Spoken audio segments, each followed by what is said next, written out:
Internet friends, my name is Catherine and I'm the human behind Christian Musculture. And today we're going to have a fun experiment in doing two fades. So it's going to be the same, technically the same fade, but done two different ways.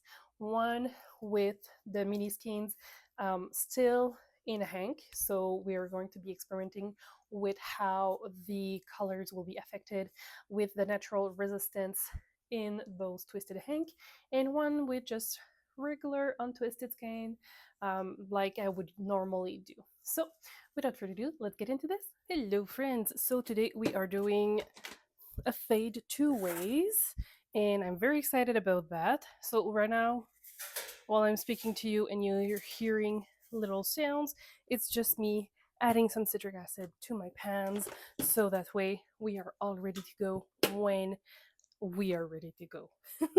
So the first thing we're going to do after that is going to do our stock solutions. What is a stock solution? It is you take the dry powder and mix it with water, basically. So the colors I've chosen today are Lichen by Dharma Trading Co., Silver Gray, and Deep Magenta, because I think we're going to have a nice fade with those three colors. And you see, I like to put the neutral color in the middle, but we could totally do whatever we want to do. So the main fun thing that we're going to do today is compare when we're dyeing directly with the skeins open and when they're still twisted. But first, but not least, we are going to grab our respirator. This doesn't need to be this specific brand or this specific mask. Just make sure it is a mask that will catch any fine particles, so you will not be breathing in any other particles from the dye powders, which is when it is dangerous, because we only have one pair of lungs, so please protect them. Okay, let's do our mixes. So we're going to start by measuring what we need from those jars. And I have a little bit too much. So we will be using two pans, and I will be splitting everything in two. Oh, that's close enough. Don't really feel like fighting today. Let's do this. So I'm going to measure roughly 50 grams. I probably could do more, but I don't care. I don't really care about the depth of shade today. I just want to compare the resistance naturally created by the twist within the skeins versus non-twisted yarn. Perfect. So we're going to add a tiny bit of water into our jars just to start dissolving the dry powder so that I can remove my mask. Because it is hot. It is hot. I don't know if it's hot where you are at. I hope you don't have too much of a heat wave wherever you live. I was in Quebec last week and it was 30 plus Celsius every day, and I was dying because one thing you should know from where I'm originally from is that it is humid. It's a valley, so the humidity seems to be like just being worse. I don't know how to explain it, but yes. So okay, so we've already have this much of water. I'm going to top it up to the 400 ml, since we have two pans that we need to work with, and I need to be able to dye both sides.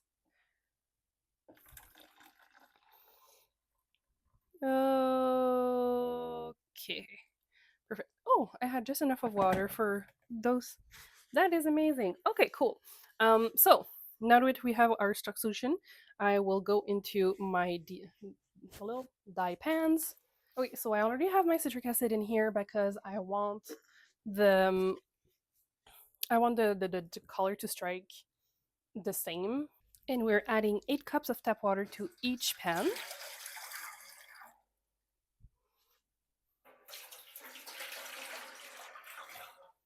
Perfect.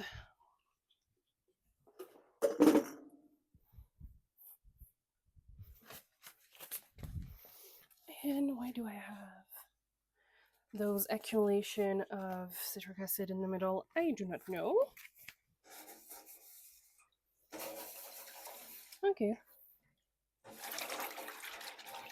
Okay, we're good now. Okay, so let's add our minis. So I'm using mini skeins of my classic silk base, which is an 80-20% superwash merino and nylon.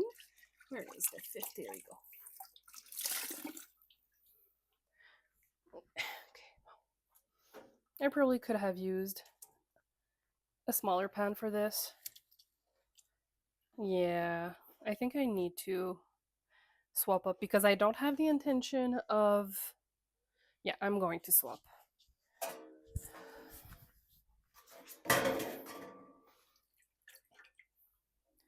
I'll do it like this. It's just going to create more resistance, but that's fine. That is fine.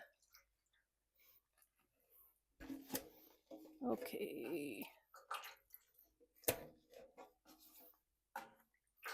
I don't usually dye like this, so this is new for me. Okay, give me 2 seconds. I'm just going to move my thing. Okay, perfect. And I'm going to cover the minis like this. Perfect. So it's going to be pretty much the same amount of water for this. Okay. Now we need to add the other ones. So I want to compare the color penetration. So this is why we are doing it that way and why we are going to basically use the same colors with the same intensity and all that, so we can have a good comparison to how the colors will strike differently, because I know for a fact that it will strike differently. I think we probably will have some white patches here compared to there, and also that there will be spots here that will have received more dye, so they will be darker compared to this side. So 1, 2, 3, 4, 5. I have an extra mini skeins in here, so that's fine, I guess. Okay, why do I have an extra mini in my bucket? Did I... Maybe I won't. Okay, well, I'm going to have the mini on the side in the leftover water, just in case I decide I want to do some speckling. You know what? I could do some speckling. That would be cute. Okay. Yeah, I think I'm going to do some speckling, and that's going to be very pretty. Okay, let's get started. I usually start from the closest portion of the pan, so here, up to upward, to make it easier on me. So, and just so you know, deep magenta will be an intense color, and it will be most likely your darkest color in the pan. So if you don't want to have that as your like super intense color compared to the other ones, I would go with a lighter depth of shade. Okay, so now that's going to be interesting how this will go, because we have lots of space, but since there's a lot of water, there's lots of natural resistance. I should turn on this right now. Let's do this. Let's turn it on. Perfect. Okay. I'm going to wait a tiny bit for the deep magenta to strike, so that way I can make sure that we are not disturbing too much the colors. And like I said, I want to have a good comparison for everything, so we shall see. And since we have a yarn mop, I'm using it to rinse off the tiny 100 ml container I have here that I use to to do this, so that way I can, make sure that it's properly rinsed off and we can do the thing. Yeah. And you can see here, since we have a little bit more space, yes, it takes time for the color to reach those ones. And we have pretty much the same length, the same reach, because this is the second to last skeins, and this is the second to last skein as well. So it means that we have a similar pattern of behavior here. It's just that this one will be a little bit more intense than this one, and there's going to be a little bit more travel. So it should be very interesting to see the contrast and everything. I'm very curious to what it's going to look like when we open up those minis by though. So that should be fun. I'm actually excited to see the final results for this ones. I'm actually always excited for the final result for everything. I'm a curious person most of the time. Yeah. So I think we're going to have a very good coverage of this mini here. So this is fun. The main reason why I like to use 5 minis in one pan rather than 6 is because you see it's easier to see where the skein starts and where it ends. So I can see my end here and the end here. So it's going to be easier when you're trying to do a fade within the same pan to start your color. Okay, so here I can see that most of the pink is in here, and here we still have this whole thing. So I'm just going to go ahead and do my gray now, just because we're going to be here forever and I want to give a rough idea. So, okay, so like I mentioned, I can easily see where the skein starts, and I want to start towards the end of the second skein when I'm starting my second color, and go right up here, just like that. And I'm trying to move my color a little bit more, so that way I have a better coverage here. But don't worry, we also have the other colors, and we're also going to be flipping the color, this minis, on the other side, to be able to have a decent coverage. So we shall not worry about that. And it's also one of the reasons I like to use deep magenta when it comes to doing a fade, because we will have a very good range of color like that. Okay, like this. And I think we're just gonna go right ahead and add the lichen on both pans. There we go.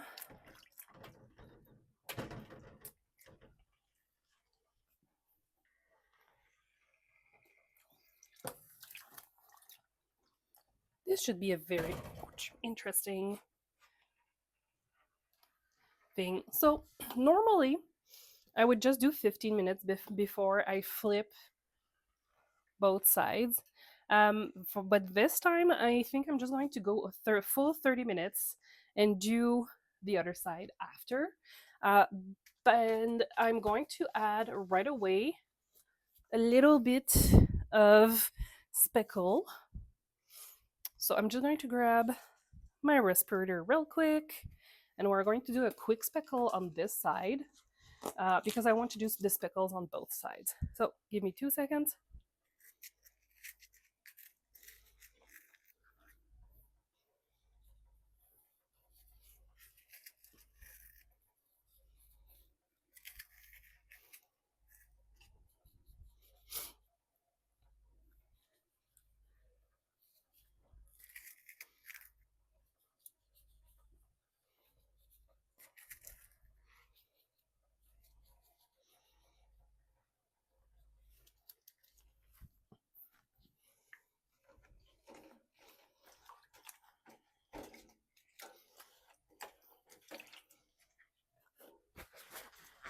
Okay, so we're going to do a full 30 minutes.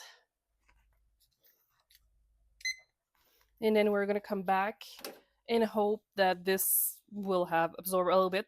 I fear that since there's so much um, resistance on this, that it's going to take a little bit longer for this side to properly strike the yarn compared to this one. So I will see you in 30 minutes. Okay, so it's actually been 15 minutes. So I was just being impatient, but it is time to flip over the minis. So I'm going to start by this, and I'm always trying to ensure that everything follows the same order within the pan, and that we're doing a 1 for 1. Oopie doo. A 1 for 1, and that we're not tangling up too much the skeins of yarn. And come on, there we go. Ouch. That was hot. Well, this side now. This, I can already see all the white patches. Ow, that was hot. Why am I doing this? Anyways, so let's do this. So,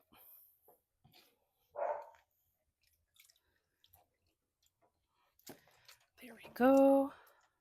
So I'll be able to do that into my other one, and like same thing, I'm going to be actually using the my yarn mop to like clean it off and rinse off everything, so it's going to be easier for me to, and I'm not going to be waiting before adding the other colors, because there we go.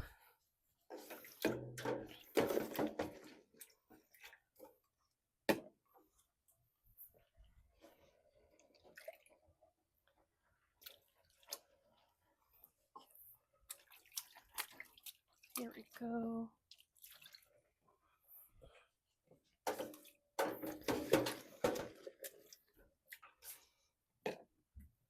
I'm going to grab my respirator so I can speckle properly.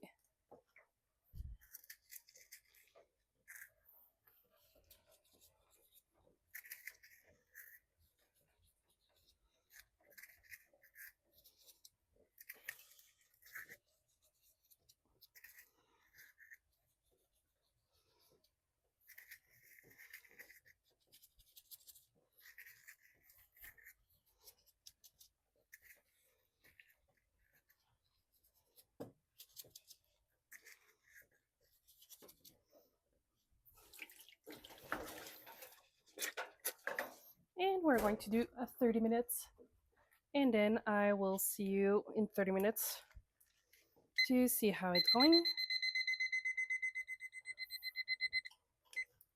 See you in 30. Okay, so it's been 30 minutes. We can turn off the heat. Here we go. And I can see that the color has absorbed and struck the yarn.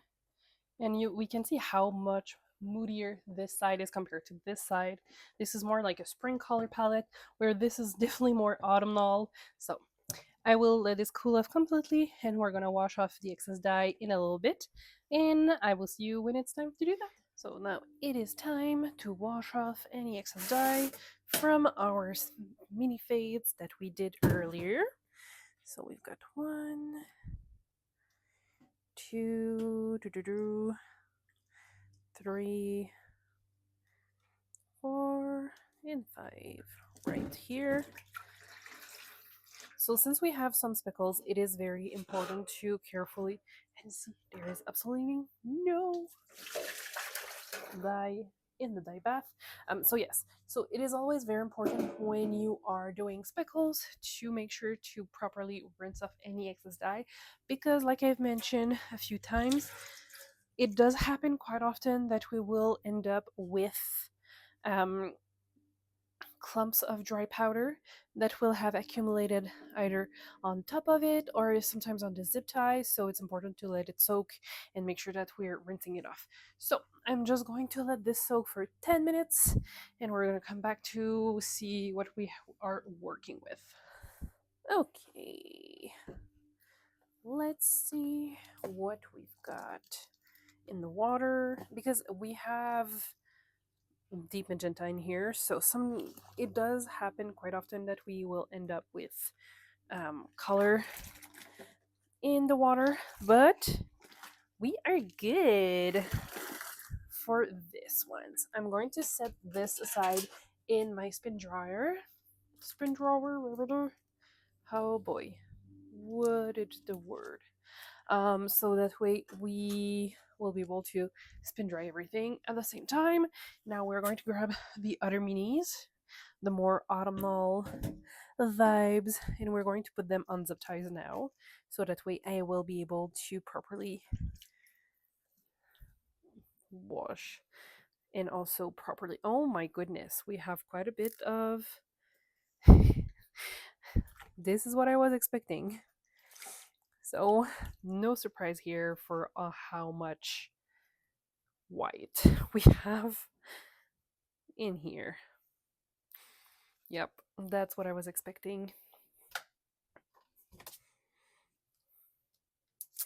In here,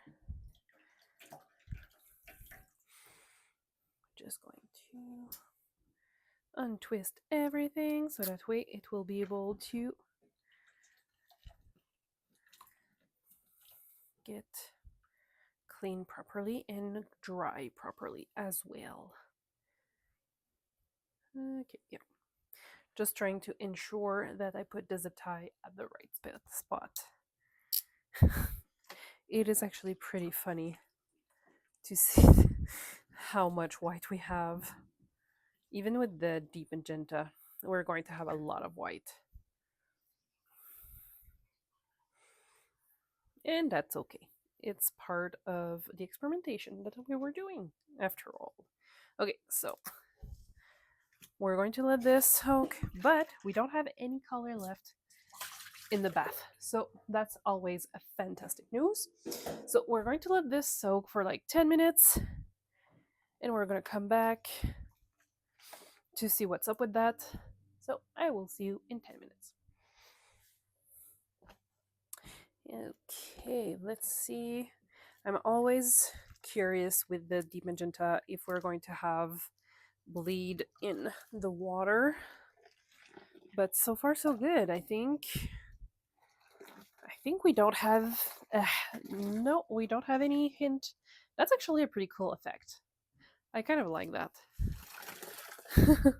All right, so I'll put this in the spin dryer and then we're going to let it dry overnight and I will see you tomorrow for the final result. Bye. And here's the final result of our experiment of doing the fade with the untwisted skein versus twisted skein still in hanks. So you can see here we almost have the perfect stripes happening here. However, we have those very long strands of white in the middle, which is what I was expecting with this experiment to happen. And you can see that the two color palette that we obtained towards the end is very different because here we have a more springy, summery vibes going on, where here it's pretty much autumn colors, and we even got some browns with the mix of the deep magenta with the lichen and the silver gray that happened. So I'm very not surprised by this final result. So what you could do if you don't want those colors to like look like that in the end is just to dunk them into a bath of a color. So it could be any color you want. I probably would go with like a silver gray personally, because if I were going to with the black, it would be very dark in my personal opinion, and it's not necessarily what I would go. So I would probably dunk them in a bath of silver gray just because. Oh, hello, Zoe. Um, it's been a while we haven't seen. Okay, well, thank you. All right, so this is the main takeaway. And I personally prefer this kind of fade, obviously, since those are the ones that I usually do for the shop. But this is a fun experiment, and it really is a testimony of how much natural resistance can be in a skein of yarn. So, okay, well, apparently it's the end of it.